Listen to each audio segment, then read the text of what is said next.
Thank you very much. Good morning, everyone. Thank you, Chair Barger, county and city leadership, in addition to the leadership of our first responders in our great community for the very, very important work you continue to do to protect our community, protect the assets, and first and foremost, the health and well-being and lives of members of our community. Los Angeles Unified is the second largest school district in the nation, representing the interests of 540,000 students and 75,000 committed employees. We made decisions regarding closure of schools in a very methodical and science-driven manner. So after a great deal of consultation overnight with experts looking at the data and considering the fact that air quality conditions deteriorated significantly overnight, we have made the decision to shut down a number of schools, particularly in the eastern part of our school system. I will define what those boundaries are. School communities, beginning with leadership, workforce, and families have been informed about these areas. And as of now, those schools within the boundaries of the area that I will define are closed. This accounts for about 10% of our total schools in our district, about 100 schools out of 1,000 schools. The areas that I'm speaking about are schools located north of Manchester Boulevard, Firestone Boulevard, east of 10th Avenue, west of I-710, and south of Highway 134. Any school within that area, and that accounts again for the eastern part of our district, where the air quality met or exceeded levels that are not appropriate for employees or students to be around, are effectively shut down. We will be making decisions about what will happen in those schools going into tomorrow by 4 p.m. today based on the evolution conditions. In fact, since we made the decision to shut down those schools, air quality conditions have improved significantly despite the fact that they worsened significantly overnight. I want to speak specifically about schools surrounding the Palisades area. As of last night, we had to shut down 5 schools as a result of mandatory evacuation conditions. Those were Kinter Canyon Elementary School, Canyon Elementary School, Marquez Elementary School, Palisades Charter Elementary School, Revere Middle School, and Topanga Elementary School, in addition to Palisades High Charter High School.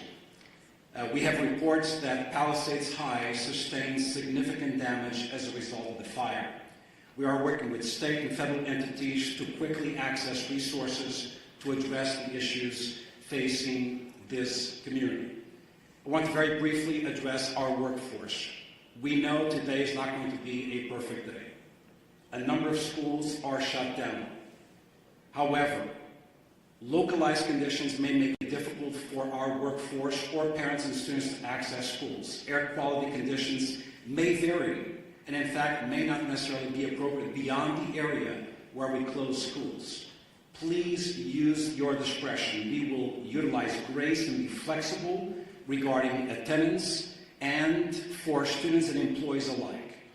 Specifically, students and employees who face chronic respiratory conditions or other health issues.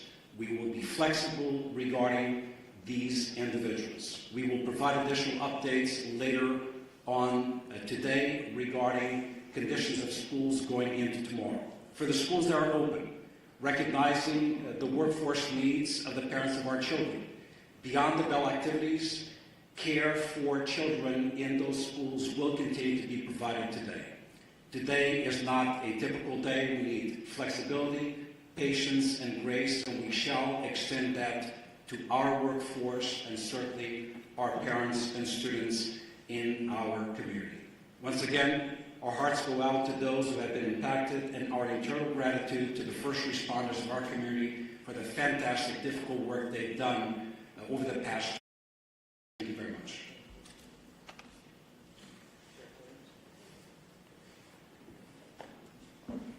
Morning. A lot of information to pass on, but please know this. This is a very difficult and challenging situation, but we're surrounded here by people who really care, and we're going to get through this together. That means with all of you as partners in our community. Our top priority continues to be the safety and well-being of our impacted residents, first responders, and all of the individuals involved. But understand that this is a very fluid situation, specifically in the Altadena area, and a lot of our personnel, our deputy personnel, are involved in life-saving measures as we speak now. We are working very closely with local, state, and federal agencies to provide necessary resources and support. We have been in constant communication with both our fire and law enforcement partners across LA County and beyond to ensure that all available resources that are needed are being deployed strategically and effectively, but we are prioritizing life over everything else. There are over several hundred Sheriff Department personnel working around the clock to evacuate residents in danger, assist with road closures, and respond to multiple missions that are given to us, and they do change periodically depending on that life mission. To ensure that everyone is going to be safe or safe as possible, additional personnel will likely be assigned to this fire as this continues to go, and you heard from our fire partners that there is no containment here. I do want to split it up into two. I want to start talking about the Eaton fire first. Currently, there are evacuation orders in Pasadena, Altadena, and Sierra Madre. Evacuation orders, there are approximately 32,500 residents under evacuation orders and approximately 13,186 structures that we deem at risk, and that could grow. Evacuation warnings, approximately 38,600 residents are under evacuation warnings and approximately 14,342 structures are at risk. At 4 a.m. this morning, the evacuation orders did expand to parts of the city of Duarte, Monrovia, and La Cañada. And again, we continue to assess that. That's evolving. That's going to change. So I encourage you to consistently pay attention to all sources of information so you're ready to go when you are given that order, if that does come. As information is changing, even as I was driving up here, even as I'm walking up to this podium, I'm getting messages about several of our employees who have lost their homes in the last several hours. I don't know how many because we are still gathering that information, but we all live here in Los Angeles County, so we are impacted. So we're going to make sure that within our department, we're wrapping our arms around our employees just like we do with community members. Again, as I was coming up here, I did find out that we did have 2 fatalities in this area. I don't have any specifics. There is a lot of damage out there. We're still in the process of doing these assessments, trying to still save lives. So this information is going to change. The Altadena Sheriff's Station itself was evacuated, and it was at least limited on fire. There was some fire at the Altadena station, but we did have to clear out all of our employees out of there. I'm hearing some miraculous stories, and they're just barely coming in, of our deputies who were trying to evacuate the Altadena station, and then residents were running up from different locations around there, asking them for assistance in getting them out of their structures. And from what I understand, they were barely able to get people out before these structures started burning. There's just heroic stories of what our deputies are doing out there from last night and this morning. I want to make sure people know deputies are working to assist residents who are evacuating and continuing to make evacuation notices as we're speaking. They are securing areas that are evacuated, and it's always sad when I have to say this, but part of our responsibility is to make sure that no one loots or steals from our residents, our community members who are already being impacted. And I'm sad to report we made 2 arrests this morning for looting already. So if you are thinking about coming into any of these areas to steal from our residents, I'm going to tell you something. You're going to be caught, you're going to be arrested, and you're going to be prosecuted. Don't do that. Stay out of these areas. It's only for emergency workers and people who live there. We are, at this point, unable to clearly determine the extent of damage at this point because the conditions are rapidly evolving and the destruction needs to be assessed as the daylight hours have come forward. I do know that I've lost at least one sheriff's black and white to a fire. Thank God that the deputy is okay, but deputies continue to be on patrol throughout the road closure areas to ensure evacuation areas remain closed to the public. All schools in the Pasadena Unified School District are closed. There is a road closure at Altamira Drive from Allen to New York Drive. For those in need of shelter, please head to the Pasadena Convention Center, located at 300 East Green Street in the city of Pasadena, and we're working with them in Unified Command and in partnership as well. For animals, there are established shelters at Large Animal Shelter Rose Bowl Stadium at 1001 Rose Bowl Drive in Pasadena, Small Animal Shelter Pasadena Humane Society at 361 South Raymond Avenue in Pasadena.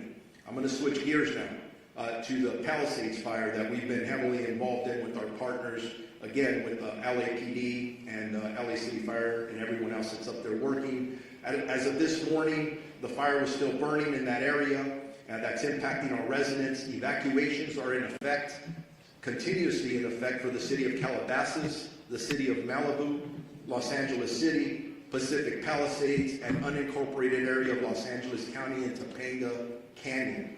Evacuation orders are approximately 37,000 residents under evacuation orders and approximately 15,000 structures at risk. Again, that's specifically for the Palisades fire. Evacuation warnings, approximately 20,000 residents are under evacuation warnings and approximately 6,500 structures are at risk. There have been minor injuries, and our partners at the fire department have talked about those, and several unfortunate structures that have been lost, and we're still assessing those. Bear with me, I'm almost there. There's a lot of information, very important information. There are several road closures which can change rapidly. The 10 freeway at Lincoln Boulevard, southbound PCH at Las Flores Canyon, southbound PCH at Topanga Canyon, Coastline Drive at southbound PCH, westbound PCH to Entrada to eastbound closed from PCH and Malibu Canyon. We have established shelters up for that fire in the following locations: Westwood Recreation Center, which is at 1350 South Sepulveda Boulevard in Los Angeles, Pasadena Convention Center, which I already mentioned, you can go there, 300 East Green Street in the city of Pasadena, and El Camino Real Charter High School, 5440 Valley Circle Boulevard in Woodland Hills. Animal shelters, large animals, LA Equestrian Center at 480 West Riverside in Burbank, large animal shelter Pierce College, 6201 Winnetka Avenue in Woodland Hills, large animal shelter Rose Bowl Stadium in Pasadena, small animal shelter Agora Animal Center, and small animal shelter Pasadena Humane Society as well. We've got to take care of our pets. As I wrap up, a reminder, and you've heard it from several of us, you need to be prepared. If you are in a warning area, make sure you have your essentials, your important paperwork, your medications, things that you can take, your phone charger, to survive for at least a week. But if you are told to evacuate and given an order, there is nothing worth your life. Please listen to the police and fire officials that are out there and be prepared to evacuate. If you have more questions or there's about evacuations, evacuation centers, or road closures, go to lacounty.gov/emergency or our Sheriff's Department social media. Now it's my honor to introduce my partner, the Chief of the Los Angeles Police Department, Jim McDonald.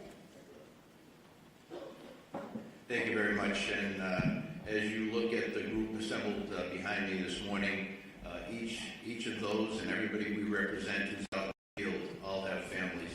Many are impacted directly by the fire, but they leave those families to come and try and be able to help everybody else who's out there. So I owe a debt of gratitude to everybody who is putting it all on the line for everyone else. This is a tragic time in our history here in Los Angeles, but a time where we're really tested and see who we really are, and it's critical that at these times we be patient, that we come together, that we focus on saving lives, and to be able to do the very best job we can, so when we look back on this, we know that we did what we could for others. I look at the people who were out there on the line last night. The winds were like something that I had never seen before. Firefighters, police officers, deputies, they're out there sheltering in their vehicles, their trucks and their cars, so that they don't end up getting burned from the fire that was being driven by 75 plus mile an hour winds. They were there until they could get out of the car and go back to doing their work. As you can imagine, a very difficult circumstance to deal with. These are, as I mentioned, unprecedented conditions, but also unpredictable. As the fire continues to spread and pop up in different locations, none of us know where the next one is going to be. So I would ask you to be vigilant, to look at your neighborhood, to talk to your neighbors, to have everybody on board, so that if they see something start up, that we get on it very quickly. We get fire resources out there as soon as we possibly can, because with these winds, once it starts small, it'll be very big very quickly. And so I would ask for everybody's help, cooperation, and vigilance in that role. As you've heard before about evacuation, that makes the difference between living and not. And so I would ask you to take these warnings, these orders to evacuate very seriously. As you've heard over and again, be ready to go, pack what you need up, but then please comply with these orders. Then we don't give them, put them out lightly. When we believe that you're in the path of the fire, we're going to order that evacuation, and we really, really need your compliance on that, because if we have to send people in to try and make rescues, those people are putting their lives on the line directly for something that could have been avoidable. Sheriff Luna mentioned looting. That's something that we also have to watch out for. That is incredible that we'd even have to talk about that during these tragic times, but we are going to take that also extremely seriously, and we will follow up with that in the strongest way possible. As far as traffic goes, that's something that we're used to dealing with here. This will be an extra test of gridlock in many places due to people not having access to their normal routes. I would say that if you have an ability to be able to stay out of the west side today, to commute or to work from home, as long as your employers are good with that, to take advantage of that. The air is very tough today, for particularly those who are challenged medically. If you can stay home and work from there, I would recommend that. We will continue to support our partners and the fire service and our other law enforcement partners. But to all in the public who are watching this, sincere thank you to all of you for your cooperation and your patience as we all get through this together. Thank you. Now we're going to introduce my colleague, Supervisor Lindsay Horvath, who represents the city. Thank you, Madam Chair. This morning, we woke up to a dark cloud over all of Los Angeles. But it is darkest for those who are most intimately impacted by these fires. It has been an immensely painful 24 hours for communities I represent. The Palisades, the Hearst, and Woodley fires are all in the 3rd District. But our strength is in our togetherness, and that will determine how we make it through. We need your partnership in this time of crisis. It is difficult to process the immensity of the destruction and loss. We extend our hearts and every resource we have to all of our impacted residents. We know when we talk about these structures, they aren't just structures. They aren't even just houses. They're homes. This is our home. These are places where we built community, where we raised families, where we made memories that we will never forget, even if we can't go back to these structures. These are our home. Losing home is simply devastating. And I know that we are all here to support you and stand with you in this time of need. Aggressive winds and fire know no jurisdictional boundaries, nor does coordination and action across our LA County agencies with President Biden and Governor Newsom as they unlock support through fire assistance management grants for Palisades, Eaton, and Hearst fires so far. The talent and tenacity of our first responders is nothing short of extraordinary. And I've said it before, these people on the front lines are doing this because this is their calling. This is not simply a job that they came to have an occupation. They are called to this work to keep us safe, to keep our community safe, and to do all they can in this time of crisis to protect our Los Angeles County. Overnight winds grounded our vehicles, and we have red flag conditions through the end of day tomorrow. But we know that because of these fearless warriors on the front lines, we are doing all that we can to contain this fire.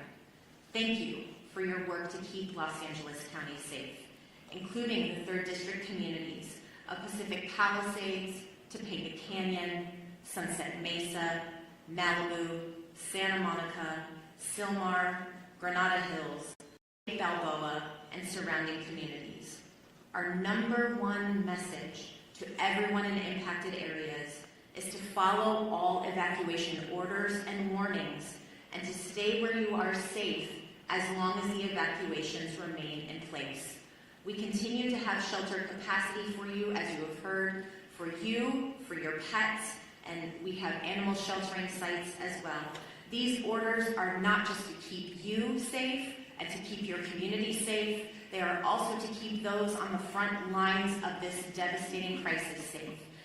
And the longer that you wait to evacuate, the more you are putting people in danger who are putting their lives on the line to protect your homes. Please don't do this. Please evacuate. There is also an evacuation order in Santa Monica, the northern border of the city to San Vicente. The warning is north of Montana to San Vicente as well. We have an evacuation order as well as a warning there. Barry J. Nydorf Juvenile Hall is in Sylmar, and that is under evacuation warning because of the first fire. Our probation department has evacuation plans in place should that move to an evacuation order from a warning, and our priority is to keep our youth in our care safe. Santa Monica Malibu Unified School District has closed its schools today, and as you heard from Superintendent Carvalho, LAUSD has a variety of updates. We have heard from our state insurance commissioner as well, and while this is still quite early in this emergency, we do have some initial guidance from his office for evacuated households on reimbursable insurance expenses, with information to be found at insurance.ca.gov. Obtain a complete copy of your insurance policy, take note of additional living expense limits, track additional expenses, document conversations with your insurer or adjuster, and don't rush any decisions. If you have any questions, call 800-927-4357. Please continue to check emergency.lacounty.gov for the latest information. And I know we will see brighter skies by working together. Los Angeles County will continue to be unrelenting in our response. And I know we have only the finest on the front lines fighting this fire. It's our duty to see them succeed. Thank you. All right, now we are going to hear from LA City Council President and Mayor Pro Tem, Marquise Harris. Thank you so much. Good morning, everybody. On behalf of the City of Los Angeles, I just want to begin by thanking and recognizing and acknowledging the great work of our first responders, especially the men and women of the Los Angeles Fire Department, who last night we all witnessed doing heroic work in the face of grave danger. Last night was one of the most devastating and terrifying nights that we've seen in any part of our city at any part of our history. Fire literally taking out structures, and our public safety professionals created an environment where injuries were kept to a minimum, fatalities were kept to a minimum, and we wake up this morning with a renewed spirit that we can defeat this fire and move on to a brighter day. I want to also acknowledge the two members of the council that are with us today that represent the areas of the fire. Councilwoman Tracy Park of the 11th District, who's I think probably has about 90 minutes sleep by my count, because every time I looked on the television, in neighborhoods, in community centers, at the shelters, making sure the community was okay. And then an absolute professional, someone who, since I've been on the council with her, has had to fight a fire almost every year. And so is a Valley, the council member from the district, Monica Rodriguez. And again, all the men and women, the firefighters are in the front, but our DWP workers are out there making sure we don't have additional fires from power lines, and countless folks, DOT, making sure the flow of traffic stays so that folks who want to evacuate can do so, are out there as well. So there's literally thousands and thousands of people working together to make this work. I want to announce a few more closures to add to the school closures that we heard, and the closures that the sheriff and the supervisor read to us. Griffith Park closed today, including Lake Hollywood. Runyon Canyon closed today. The Los Angeles Zoo closed today. The Hollywood Reservoir closed today. The Hollywood Sign closed today, as well as all the roads through the Sepulveda Basin in the San Fernando Valley. So nobody should be going those places today anyway. I will amend what Chief McDonald said. Not only if you're on the west side or in the valley, anywhere in this city, if you can stay off the roads, please do so. I live in South LA, a long way away from the fires. Visibility is less than 1 block because of the smoke. So if there is not a good reason for you to be on the roads, we ask that you leave the roads open as possibly as you can to the public safety professionals that have to do their work and will lead us out of the crisis that we face here in the city of Los Angeles and the county of Los Angeles today. Also, lastly, just grateful for the work of the President of the United States, kicked in for us late last night, who happens to be in Southern California. The governor was with us in the Pacific Palisades last night and has helped out. And a range of municipalities around the county and outside the county have come in to help where they can. We're extremely, extremely grateful for their help in this time of crisis for our city and our county. And with that, I will ask the Director of the Office of Emergency Management for Los Angeles County, Kevin McGowan, to come to the mic. Thank you for the introduction. I'm Kevin McGowan. I'm the Director with LA County's Office of Emergency Management. As my partners up here have said before, we're facing a historic natural disaster, and I think that can't be stated strong enough. This is not a normal red flag. We've been in partnership with the National Weather Service for days prior to the arrival of this severe windstorm. There's been amazing communication by the National Weather Service, and they should be acknowledged for all of the communication that was put out days in advance. What's critical about that is it partnered all of our public safety and emergency organizations throughout the county to begin preparations for this. And a lot of the successes we saw over the last 18 to 20 hours is a direct result of painstaking preparations that had gone into place for the last 48 to 72 hours. We still have a long road ahead of us. Our county is known with wildfires. We just finished the fire. We've had the bridge fire, the post fire. This has been a very destructive fire season. This is just going to add to it. Our eyes are on mitigating the impacts from this emergency, working with our community partners, and then charting a course for what will be a long recovery effort. With that, I would like to introduce our Department of Public Works for LA County Director, Mark Pichel. Good morning. Thank you, Kevin. Mark Pichel, I'm the Director of Public Works for Los Angeles County, the largest public works department in the United States.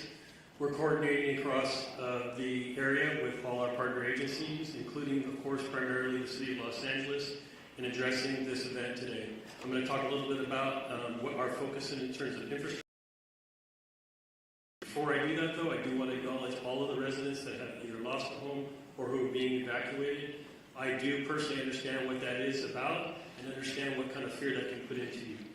One thing I would recommend to you before you leave that home, if you want something to do, is to close that home up tight, close any openings, completely tight to the home, and make sure that access is open to the fire department in the event that they want to come on and do work on your property. That's one thing I've learned through the years is important.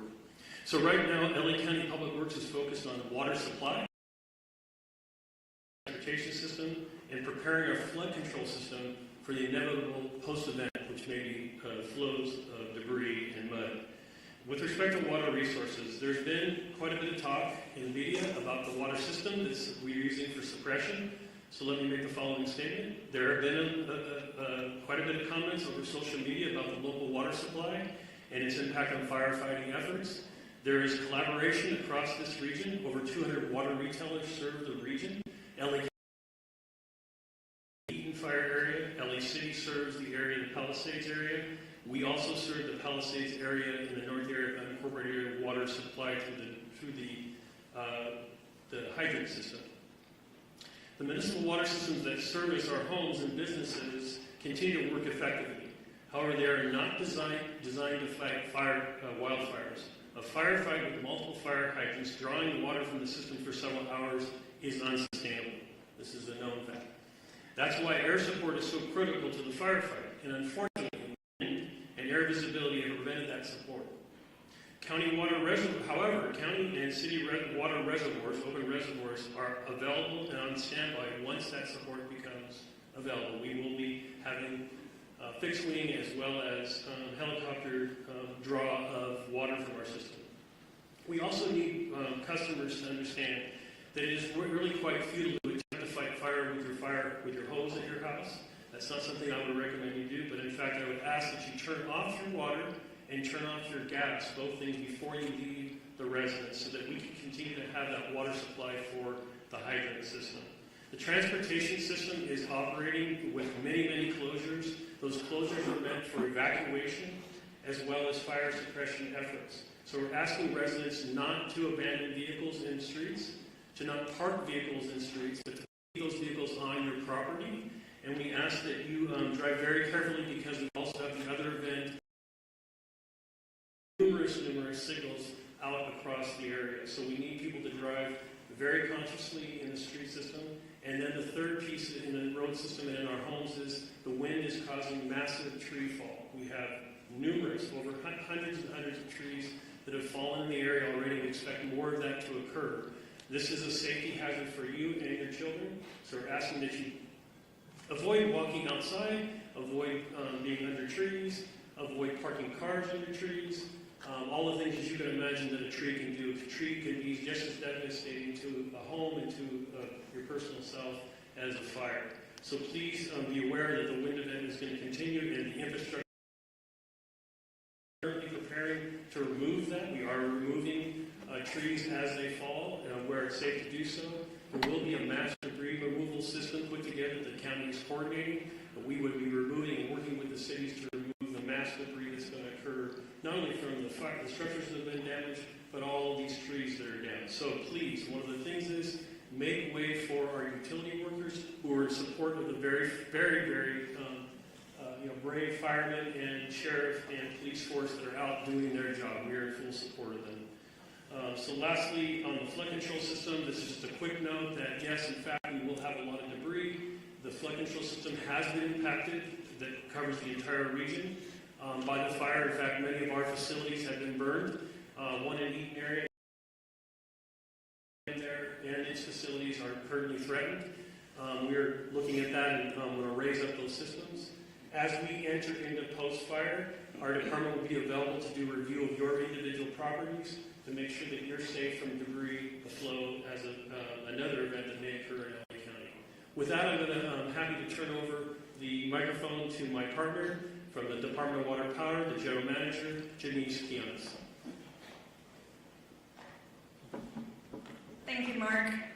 I am Janice Quiñones, CEO and Chief Engineer for LADWP. I want to start by thanking everybody on the management, my whole career, and the collaboration I've seen in this response has been incredible.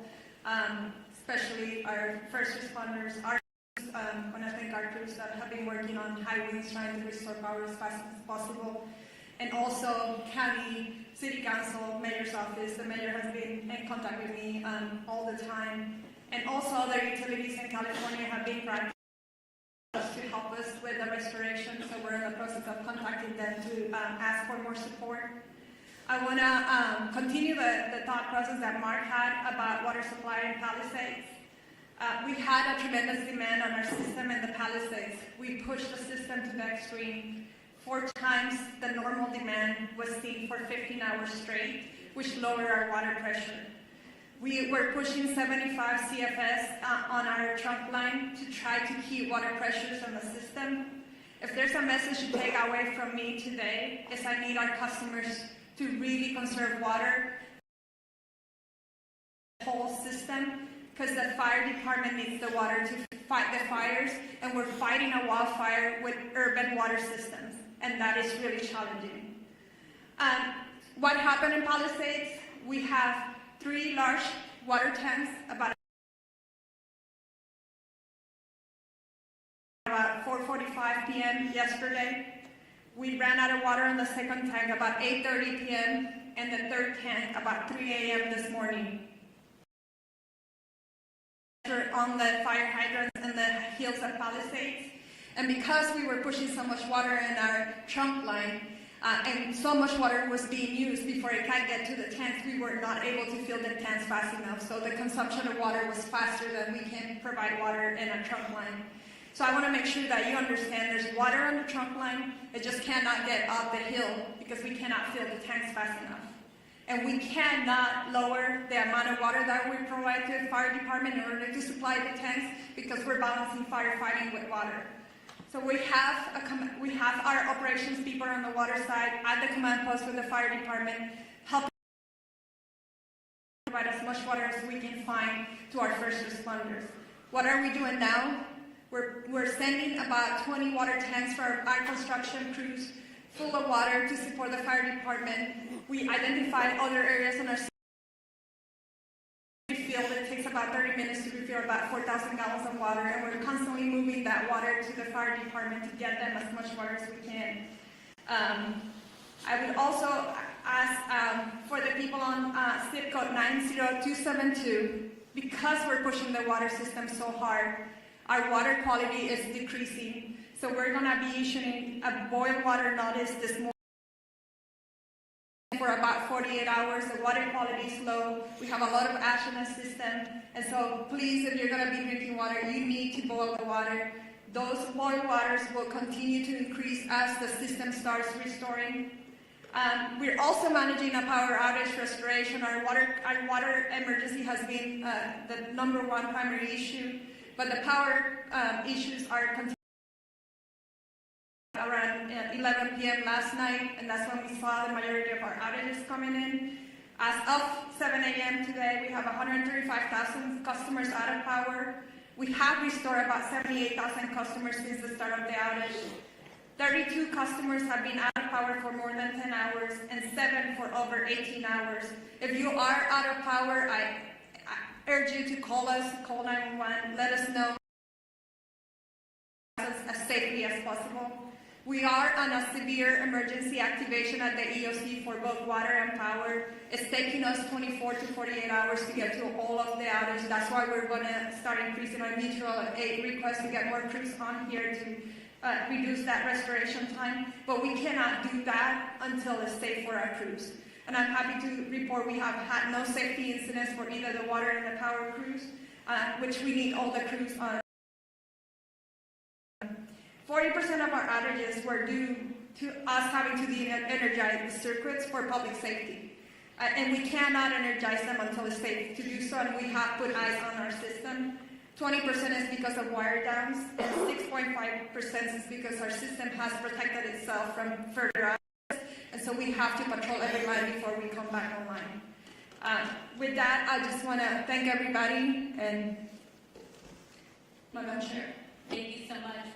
We want to transition. We're 5 minutes over. We do want to give a little bit of time for question and answer with the press. I'm going to call on you. Please identify yourself, your name, and what we'll go with you first. Good morning. Yes, Bob Castro from UVA, Class 11 Chair. This press conference called One Voice is bringing together some of our city leaders, our county leaders here together for this incredible tragedy, this crisis that we're experiencing right now. And a lot of our viewers are asking, how can other Angelinos help? Because people want to volunteer, people want to help. What's the best way that other folks out there that want to help, what can they do? Well, first of all, thank you for that question, because I think this does speak volumes to the fact that it's not just at the local level, it's at the state and federal level as well, and it is one voice. We're seeing these fires taking place countywide, which is stretching our resources to the public. I mentioned All Saints in Pasadena that's opened up its church to people that are evacuating, people that are not only a part of their parish, but also people that are seeking refuge. I would encourage, and we will work with our Office of Emergency Management, to put together a list of what you can do to help. We're looking for resources, food, and blankets. Red Cross is putting that together, but we can always use more. So this is the time for us all to come together. I mean, we're trying to wrap our heads around just getting this fire under control. But make no mistake, we will put something together so that people can offer their support. You are seeing the goodness, and I know Supervisor Horvath mentioned it. With all these horrific stories you hear, you also hear stories of people that are doing amazing things to help their neighbors and their community. Thank you for that. Now go ahead in the green shirt.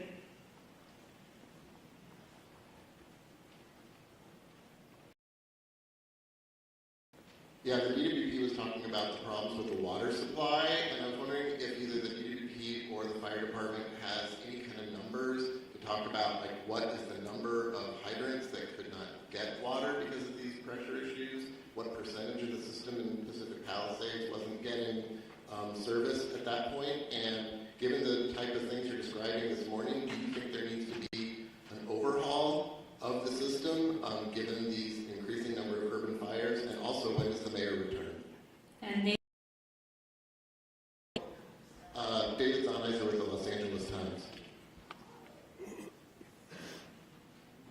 So, Chief, please correct me if I'm wrong, but we were trying to keep water at all altitudes on the Palisades, and I think about 3 in the morning, that's when the hydrants went dry above the break area. We are able to push water on that line on the east side of that, and we have some water on higher elevations, 16 to 18,000, but at 3,000, at 3 a.m., all of the fire hydrants went dry in the Palisades. To your question of climate resiliency and how do we need to update the system, I would say that that is true. We were talking with the county supervisor and Mark on how are we going to change the way we operate our water systems for events like this. This is an unprecedented event. I think the 2011 winds was significant from a power outage perspective, but the fires have really increased the response complexity of this. We had crews trying to mitigate this, and we had to evacuate. We worked with fire department to try to get back in and try to fill the tanks again. It wasn't safe to do so. So you're managing the fires, you're managing the power outage, and you're managing the water needs because there was an urban wildfire firefighting. So yes, we have to look at our system from a climate resiliency as a region. And it's going to be more than just DWP. It's all the water agencies here, including the county. thank you. Over here in the burgundy with a mask. Name and media outlet, please. And the mayor question. Real quick, I can speak on the operational side of the hydrants. We don't have a specific number to the hydrants. We do know that it came in phases. Now, our firefighters always have a primary plan, a backup plan, contingency, and emergency plan. So oftentimes, just so that the public is aware, in large brush fires, water supplies are normally limited. So with that, our apparatus do have the ability to draft water if we need to out of pools, ponds, any type of water resource. We also utilize the water tenders, in which we spoke about a little bit earlier. So with that, I just wanted to clarify that. In regard to when the mayor is returning, I spoke to her this morning at 4 o'clock. She's on her way for the last leg of her journey back home from Dallas, so her ETA is right around noon. Thank you. Go ahead. Buenos días, everybody. Ali Santana with Telemundo 52. For Chief Crowley, Chief Maroney, where can people go to donate food, water, supplies? And for Superintendente Carvalho, Sheriff Luna, and CEO Quinones, just something that's like for our people. We will do something in Spanish right after we conclude over here with a couple of Spanish speakers regarding the volunteering information. Sure. So thank you for the question about the donations, and we spoke about that earlier. Just a touch point for the community. We are so grateful for the community's efforts in regard to donations. Now, what I do want to be mindful about to make sure that we share is please listen to the direction of where those donations, either through money and or food, any type of donation, it can become problematic if the public starts to just drop things off. So we are putting together a strong plan from our Emergency Operations Center. We're at the highest level at this point. We're coordinating with the county as well. So stand by for more information. We want to be very purposeful and strategic in how we're going to collect those donations, and they are welcomed. Right over here with the glasses and the gray, right behind you. Over here with the hand up. Scott Snowden, Santa Monica Daily Press. Question for Ms. Horvath. Are there any forecasts or predictions at this point for the economic impact of this? There are no early numbers of the economic impact, but we are already exploring how we can do, for example, a business interruption fund, as we have done in other states of emergency.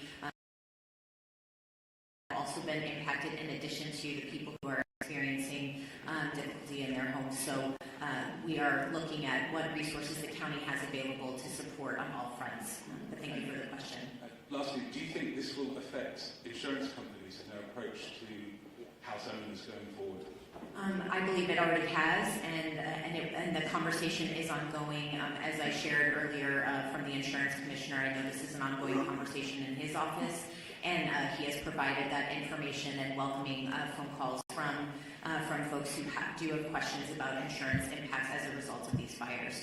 I do know that yesterday, through the help of our chair, the county declared a state of emergency, as did the governor, and I know that there are other states of emergency that will be declared in order to make sure that all residents are able to readily access everything that they need to in response to these Thank things. you. We need to move on. Right here in the front, young woman with the hand up.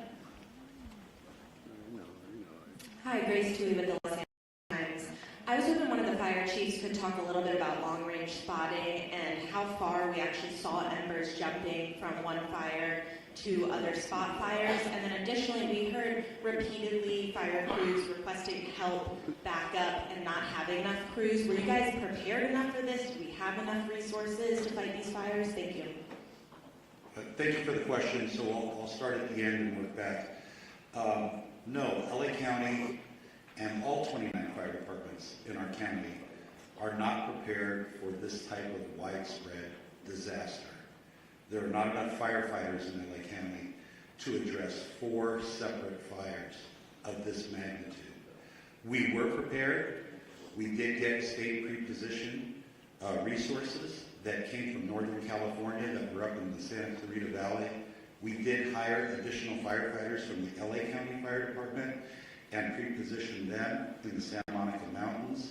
The LA County Fire Department was prepared for 1 or 2 major brush fires, but not 4, especially given these sustained winds and low humidities.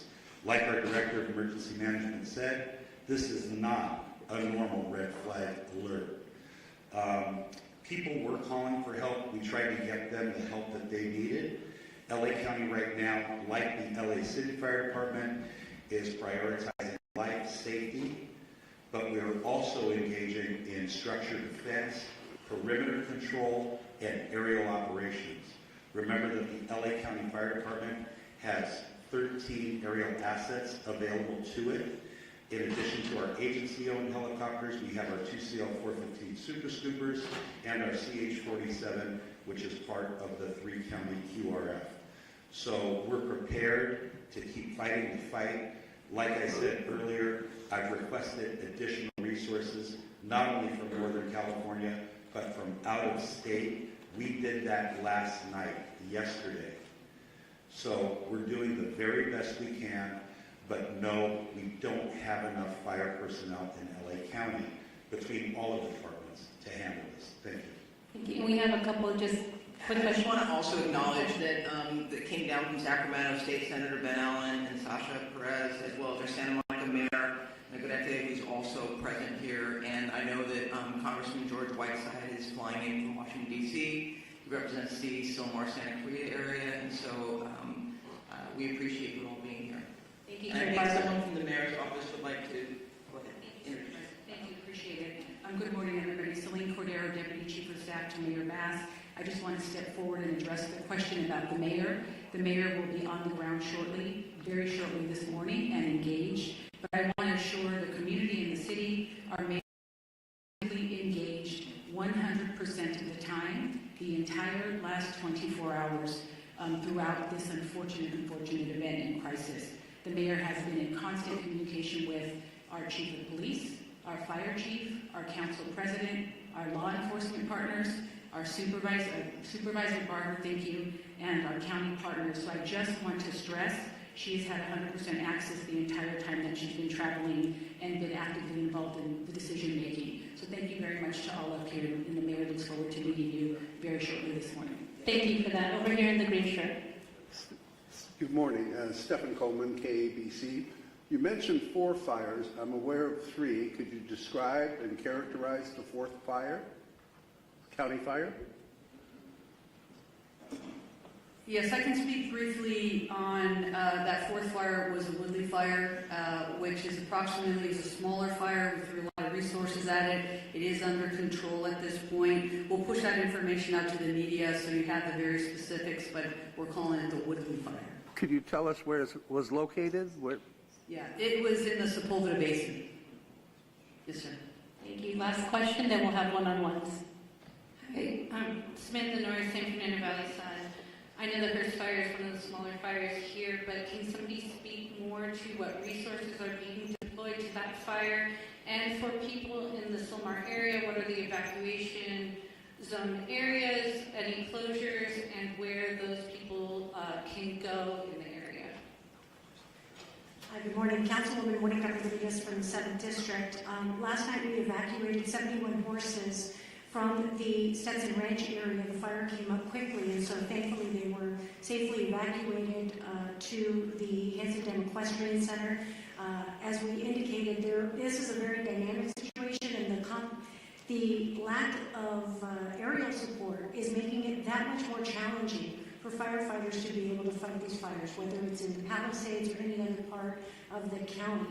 And so it's critically important that people heed the evacuation orders. In the Sylmar community, Richie Ellen's rec center in Pacoima is available for the evacuations. Currently, there is 80% vacancies, so there's still capacity for people to evacuate there. Going beyond that, we will continue to open up additional facilities as it's needed. I want to assure the public that the things that you can do, and I know the question was asked earlier, if you're not in the immediate fire area, there are things that you can do to be of assistance, and it goes to looking at hardening your home from any potential threat of embers. These embers fly, they can go for a couple miles. So we want to ensure that they do everything to create the defensible space in their homes if they're in the adjacent areas. Again, staying off the roads to the greatest degree possible. More importantly, reducing your water usage at this time. Because there is no aerial support, all of our water is being heavily demanded upon for these firefights in all parts of the county. So these are the proactive measures that people can be taking to be of assistance immediately given the needs of our first responders. If you have downed power lines, report those to 911. We can also report all outages to 1-800-DIAL-DWP. And most importantly, for trees that are down, because we know we have a lot of road blockages, our Bureau of Street Services, for the City of Los Angeles, all of our street services crew and public works crews are out there doing that work as well, and they are part of our first responders. We want to make sure that everyone goes to 311 so that we can keep the roads clear for everyone to have the greatest amount of access for our fire personnel. But most importantly, for the adjacent equine equine areas, because I know in the Hirsch fire, we're concerned about the spread right now. There's a lull in the wind, but we're concerned about the potential spread to other equine areas.